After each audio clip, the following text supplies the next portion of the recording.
Welcome back. So far we have seen many CPU scheduling algorithms.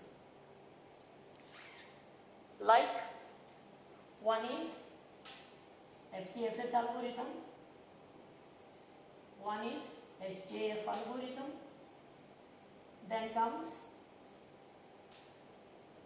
priority algorithm, then comes round robin algorithm. So we have seen all these four CPU scheduling algorithm. And what is our observation? Our observation is FCFS algorithm gives importance to the arrival of the processes. So first arrived process will be given first priority execution. So based on which process has arrived first, it will be taken up for execution. So in SJF what we saw?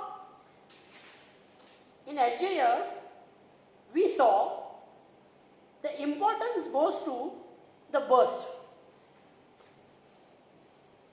So the minimum burst, higher the priority given. That is why shortest job first algorithm. Then we saw priority algorithm, wherein we saw that importance to the process was given based on the priority. Higher the priority, higher will be the chances of process getting executed under CPU.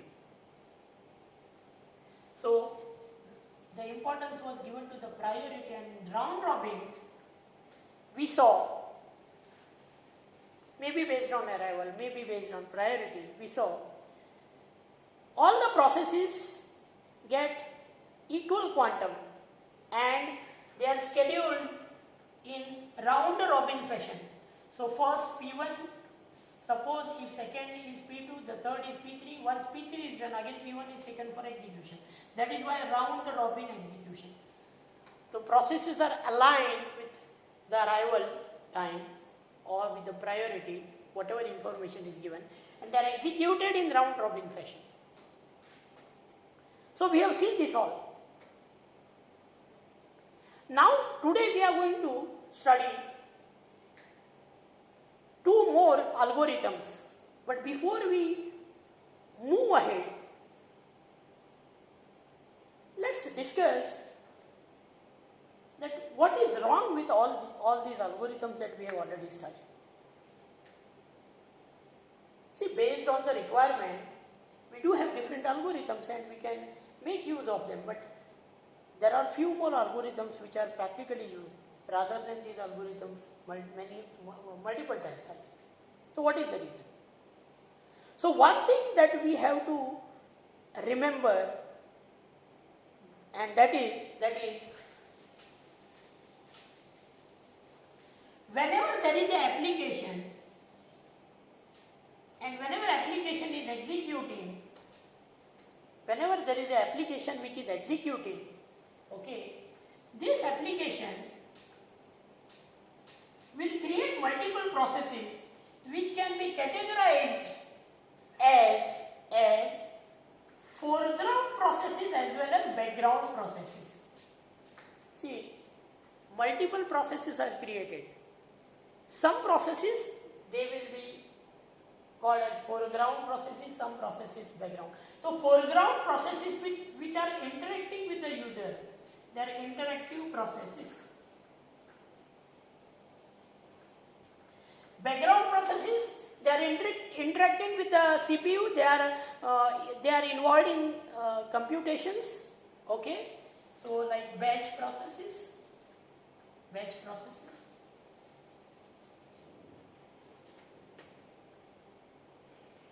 So we do have two categories of the processes created.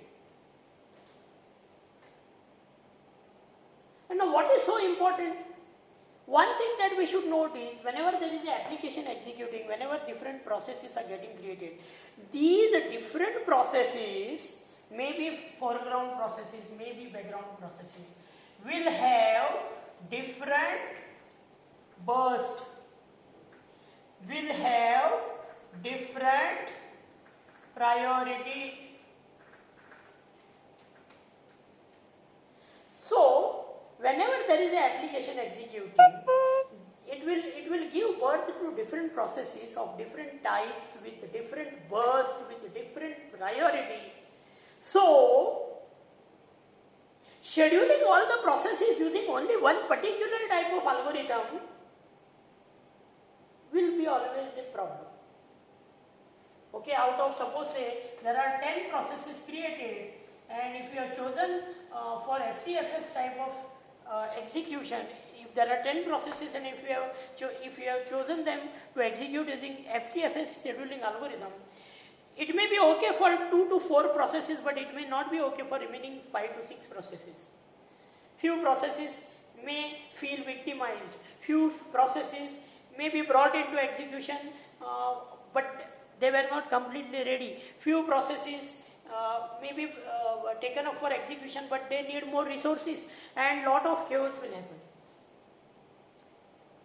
So what was thought of, that why can't we have a mixed blend of all these algorithms that we have already studied? Maybe FCFS, maybe SJF, maybe SRTF or SJF one and the same, maybe priority, maybe round robin. Why can't we have a mixed blend of this all? So something came to mind, like what we are going to study, the next scheduling algorithm, and that is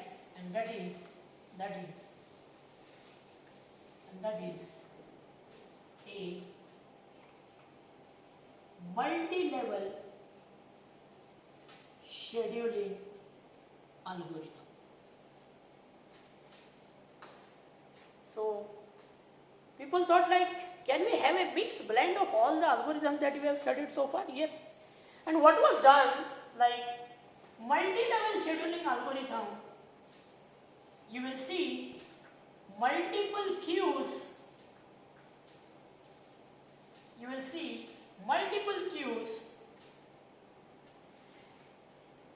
and these all multiple queues will submit process to CPU, and every queue will collect similar type of processes. So queue on the top may be having system processes. The second queue may be collecting interactive processes. The third queue may be collecting batch processes. Maybe the last queue may be collecting student or worker processes. So multi-level queue algorithm is made up of multiple queues. Each queue collects similar type of processes.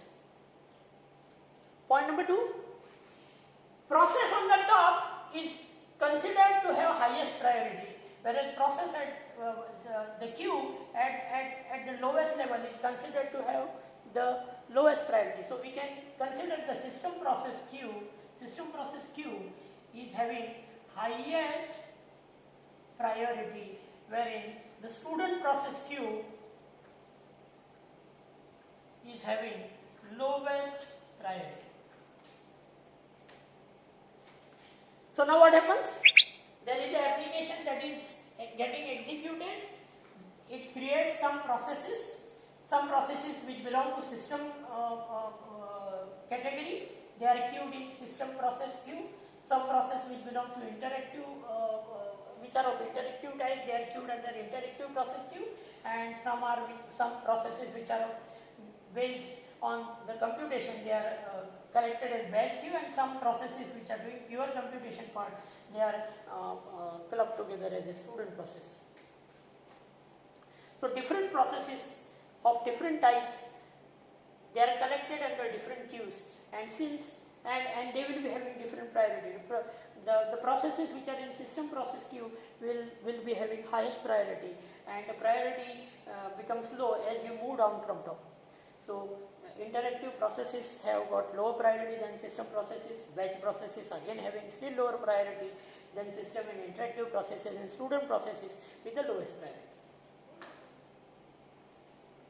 So first step, all the processes are scheduled, okay, in different queues, and these queues are in turn scheduled using different algorithms. Maybe system processes can be scheduled using a round robin method, because we have to give priority to each and every process at a stipulated time. I can't hold some processes for longer, so maybe I'll executing them in the round robin fashion, wherein the interactive processes can be taken up on SGF basis using SGF algorithm. I can use batch process with maybe the priority fashion of using priority algorithm, and then student process using maybe FCFS fashion. So all the processes which are getting created after execution, they are categorized based on their type. They are queued in different queues, and then in turn they are scheduled using different algorithm which is chosen for that queue. Point number 3, if there is any process which is executing in student process, suppose student process has got P1 and P2, then here P3 and P4, then here suppose say P5 and P6, and then here P7 and P8 maybe. Until and unless P7, P8, P5, P6, P3 and P4 completely executes, no process from student process can execute. No process from student process queue can execute. So any process, maybe P1, P2 can execute from student process queue only when all the queues above it are empty, there is no other process executing.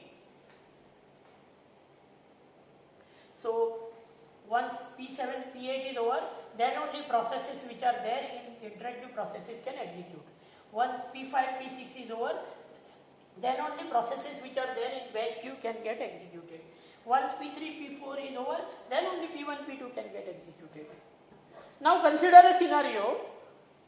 There is a process P1 getting executed, and while P1 is getting executed, suddenly one process gets added to batch queue, okay, maybe P9.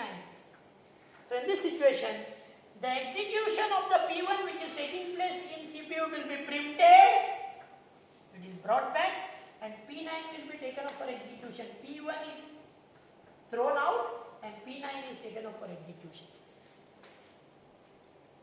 So the preemption will occur in case if there is a process chosen for execution from a lower queue and some process arrives in a higher queue, obviously, which is having a higher priority, then the preemption of the process will take place. CPU will stop executing current process which was brought from lower priority, will take up the process which has arrived in the higher priority queue and will execute, and then the lower priority process will again take up for execution and the work is done.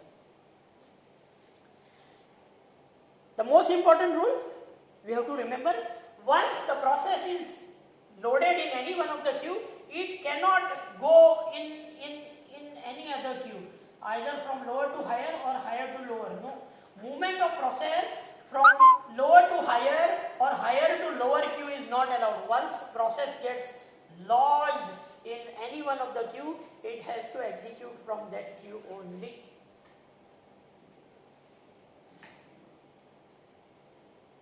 Now this is very frustrating.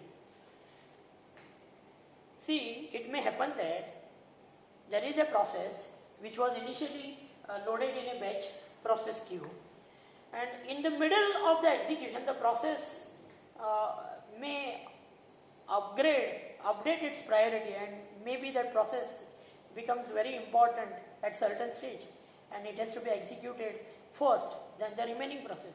So if we are following multi-level scheduling queue algorithm, then here the system will face a deadlock like situation, and the performance will go down. There is a limit to what extent we can suppress the execution of a process.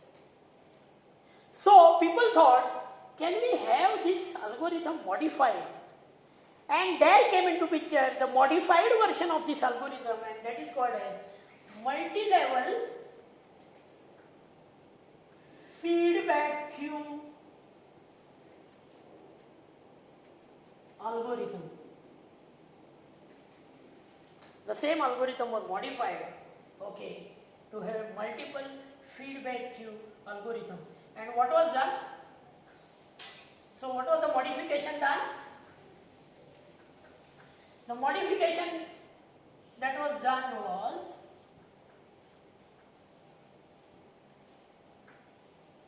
provisions were made for a process to move from lower priority to higher priority queue.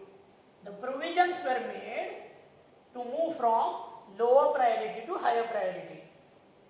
So it was like the higher priority will maybe quantum 5, then the quantum 10, maybe quantum 15, and maybe quantum 20. And maybe this is executing using different algorithms, maybe round robin, maybe SJF again, maybe priority, maybe FCFS.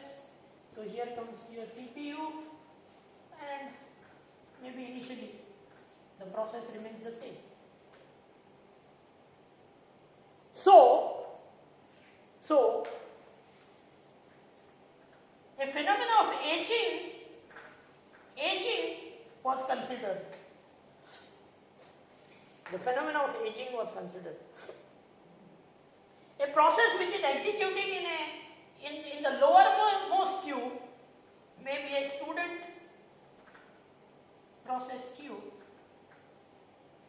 okay, may be promoted to the queue which is above it based on the quantum size. And the same way, if there is some process, maybe there is a process P1 which is having a quantum of 15, is loaded as a system process. This is a system process queue. So P1 was loaded. P1 got a CPU for execution, executed once. Now the quantum becomes 10 minus 5, okay, 15 minus 5, the quantum becomes 10. So the process P1 is loaded in the second queue, demoted. So if there is a victimization of process because of lower priority, okay, its priority gets incremented based on however less quantum period it requires for execution. It is promoted in the queue which is above it, and obviously at certain stage the process which is promoted in the higher queue finally gets a CPU at certain time. So the process of victimization is eliminated. The problem of victimization is eliminated. The same way, if there is a process which has gone in a higher priority queue, okay, which requires higher quantum, okay, even after getting chance of execution in a higher queue, will be demoted to lower queue, and thus the balance is maintained. The balance is maintained in such a way that all processes get a CPU at a certain time and minimum of the victimization happens. So that is about multi-level feedback queue. So that is all regarding two new algorithms that we have learned. First is multi-level queue and second is multi-level feedback queue. That is all for the day in this lecture. Thank you.